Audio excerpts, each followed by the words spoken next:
കോഴിക്കോട്ടെ UDFന്റെ B plan എന്ത്? DCC president advocate K Praveen Kumar നമ്മളോടൊപ്പം ചേരുകയാണ്.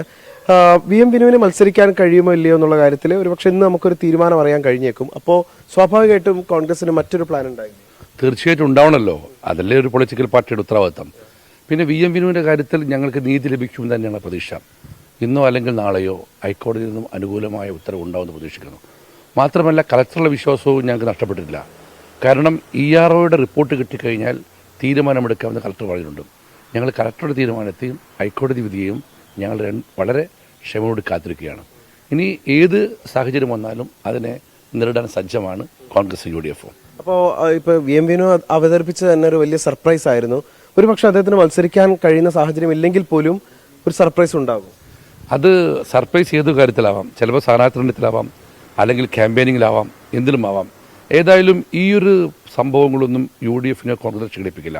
എനിക്കതിൽ പറയാനുള്ളത്, VM വിനുവിന് വോട്ട് നിഷേധിപ്പിക്കപ്പെട്ട് പരാതിയുമായി വിനു കലക്ടറെ കണ്ടു. അതുപോലെ തന്നെ ഹൈക്കോടതി സമീപിച്ചു. EROനെ കണ്ട് അദ്ദേഹത്തിൻ്റെ മൊഴി രേഖപ്പെടുത്തി. ഞങ്ങൾ കാലാകാലങ്ങളായി പറയുന്നുണ്ട്, ഇവിടെ ഇലക്ഷൻ കമ്മീഷനിലെ ഉദ്യോഗസ്ഥരും CPM തമ്മിൽ കോൺസ്പിറസി ഉണ്ട് എന്ന്. ഇന്നലെ CPM ജില്ലാ സെക്രട്ടറിയുടെ നേതൃത്വത്തിൽ ഒരു വലിയ ഉന്നതതല LDF സംഘം കലക്ടറെ കണ്ട് വിനുവിൻ്റെ വോട്ട് പുനഃസ്ഥാപിക്കരുതെന്ന് പറഞ്ഞതോടുകൂടി തന്നെ CPMഉം ഇലക്ഷൻ കമ്മീഷൻ ഉദ്യോഗസ്ഥരുമുള്ള കോൺസ്പിറസി തെളിഞ്ഞിരിക്കുന്നു. പിന്നെ ഒരു വ്യക്തിക്ക് വോട്ട് കൊടുക്കാനുള്ള ഉത്തരവാദിത്തം ഒരു രാഷ്ട്രീയ പാർട്ടിക്കല്ല, അത് ഇലക്ഷൻ കമ്മീഷനാണ്. ഇലക്ഷൻ കമ്മീഷൻ ഈ കാര്യത്തിൽ പരാജയപ്പെട്ടിരിക്കുന്നു. ഇപ്പോൾ കഴിഞ്ഞ ദിവസം വാർത്താ സമ്മേളനം നടത്തുമ്പോൾ അങ്ങടക്കം പറഞ്ഞത് ഇദ്ദേഹം 2020 വോട്ട് ചെയ്തിരുന്നു, അതിൻ്റെ സ്ലിപ്പൊക്കെ കാണിക്കുകയുണ്ടായി. പക്ഷേ 2020 വോട്ടർ പട്ടികയിലും അദ്ദേഹത്തിന്റെ പേരില്ല എന്ന് പറയുമ്പോൾ നമുക്ക് എവിടെയാണ് പിഴച്ചത്? അങ്ങനെ എന്താ മനസ്സിലാക്കുക? ആര് പറഞ്ഞു പട്ടികയിൽ പേരില്ല എന്ന്? അദ്ദേഹം വോട്ട് ചെയ്തിട്ടുണ്ട്. അദ്ദേഹത്തിനെ പുറത്തൊരു സാമൂഹിക നായകന് കളവ് പറയേണ്ട കാര്യമില്ല.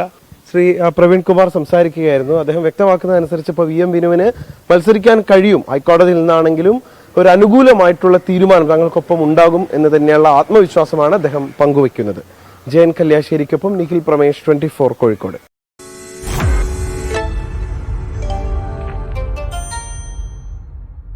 ലോകത്തെവിടെയായാലും ഏത് സമയത്തും 24 വാർത്തകളും ഓഗ്മെന്റഡ് റിയാലിറ്റി പാക്കേജുകളും എക്സ്പ്ലെയിനറുകളും വിശദമായി കാണാൻ ഞങ്ങളുടെ YouTube ചാനൽ നിങ്ങൾക്ക് സബ്സ്ക്രൈബ് ചെയ്യാം.